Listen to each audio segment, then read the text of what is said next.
Imagine a life where your whole existence is reduced to a single word, twin. No names, just a noun that defines you. This is the peculiar world my identical twin and I inhabit. We've mastered the art of being a twin. We were born just a minute apart in 1992, mirror images of each other. I'm right-handed, she's left-handed. My hair part's on the left, hers on the right. Even our fingerprints are perfect opposites. As kids, we were joined at the hip, playing secret games that baffled our friends. When we started kindergarten, our teachers thought it best to separate us, sensing our mischievous nature. We ended up in different classes, but still sought each other during recess. Our bond grew stronger despite the distance. We were like a package deal. Invitations to parties and playdates came with a both or none policy. Romance. As sophomores, we caught the eye of senior guys.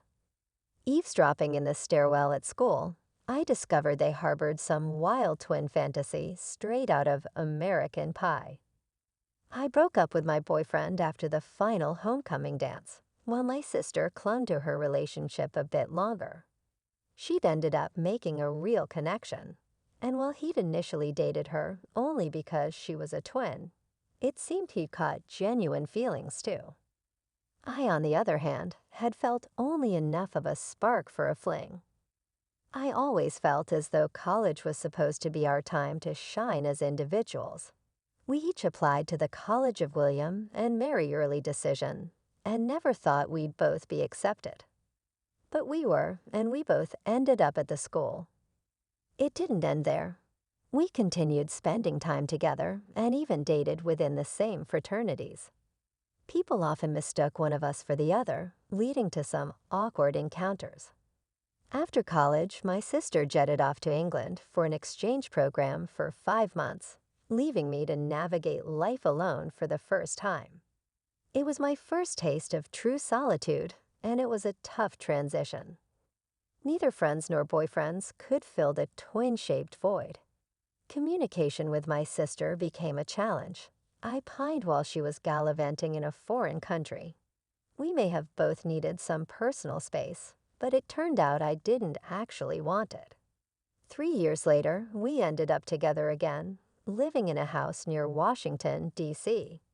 We applied for jobs in the area, and eventually we accepted offers from different companies.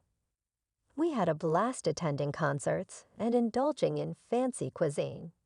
But then love struck my sister like a lightning bolt. She met Ben, and their whirlwind romance whisked her off to Seattle. I was happy for her, but at first I couldn't help feeling as though her boyfriend, now husband, had stolen my partner in crime. Eventually, I realized our separation made our bond even stronger. Being a twin comes with its own set of challenges. We know exactly how to push each other's buttons, and our fights can go from 0 to 100 in seconds. But no matter what, we always find our way back to each other. We share an uncanny resemblance and finish each other's sentences, baffling onlookers with our seemingly telepathic communication. Now I also have my niece, her 1-year-old daughter, a tiny bundle of joy who looks like a mini version of us.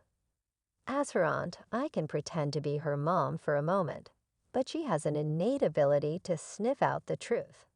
It's both hilarious and mind-boggling to witness. My niece may not be my twin, but she feels like an extension of both of us. As we journey through life, my twin and I may take different paths, but we'll forever be intertwined.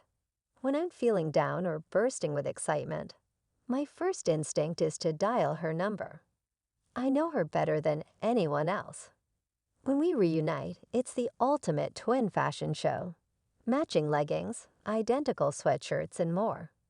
Only our fellow twins truly understand this magical bond. The permanent best friend, the worst enemy, and the lifelong partner in crime.